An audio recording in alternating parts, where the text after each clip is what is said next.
retraités. Les intermittents, les chômeurs précaires se sont rassemblés place de la Comédie à Bordeaux.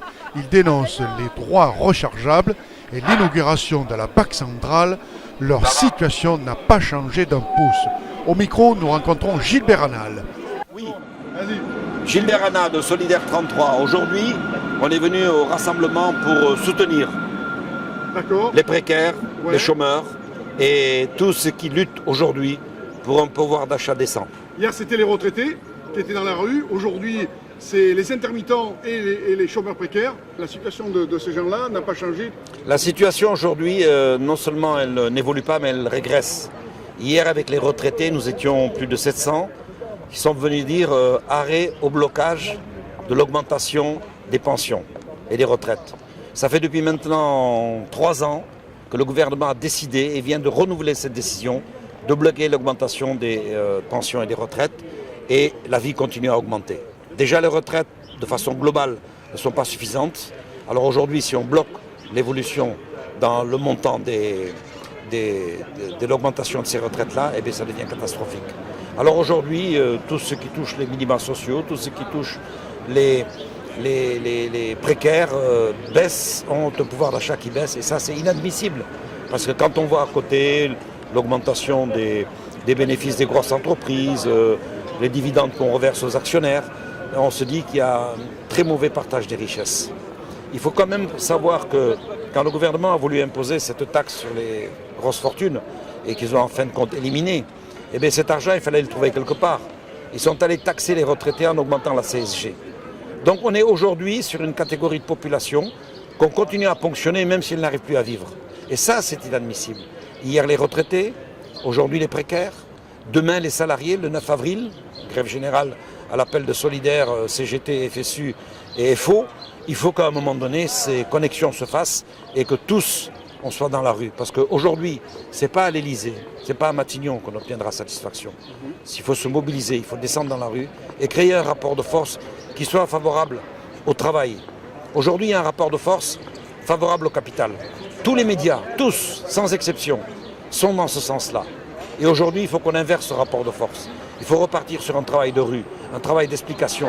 Faire comprendre qu'aujourd'hui, que l'unité doit se faire sur des revendications chiffrées, précises, et non pas du style augmentation du pouvoir d'achat.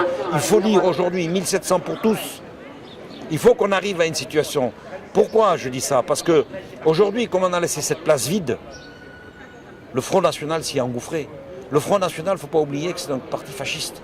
Les fascistes savent récupérer à un moment donné ce qui est revendicatif au niveau des ouvriers.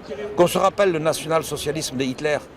Ils ont repris toutes les chansons ouvrières, des revendications ouvrières. Et aujourd'hui, le Front National, il en est là. C'est-à-dire que le Front National dit augmentation des salaires jusqu'à 1500, nationalisation des banques. Il a un discours très revendicatif pour masquer en fait sa politique néolibérale et sa politique de régression. Mais aujourd'hui, c'est parce qu'on a laissé la place vide. Et l'histoire n'aime pas les vides. Quand il y a un vide, quelqu'un s'en engouffre. Et aujourd'hui, c'est le Front National. C'est pour ça que la gauche dit ne pas s'abstenir d'aller voter pour faire barrage au Front National et qui donnerait des voix à la gauche, de cette gauche libérale. Moi, personnellement, j'irai voter. Je suis venu d'un pays où on n'avait pas le droit de vote.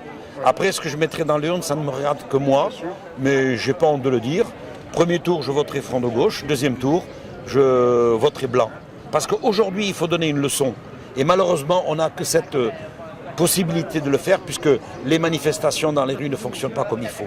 Mais on espère quand même que le 9 avril, ça sera une journée forte de mobilisation à l'appel des organisations syndicales qui seront rejointes par les citoyennes de ce pays. Est-ce que les citoyens n'ont plus confiance à la politique et n'ont plus confiance aux syndicats? C'est pour ça qu'on a du mal à mobiliser aujourd'hui dans la rue, qui devrait rejoindre à l'appel des syndicats des manifestations. Aujourd'hui, je pense qu'il n'y a pas de défiance vis-à-vis des organisations syndicales, parce que quand on regarde dans les élections qui ont lieu dans les entreprises, les salariés continuent à voter pour les syndicats.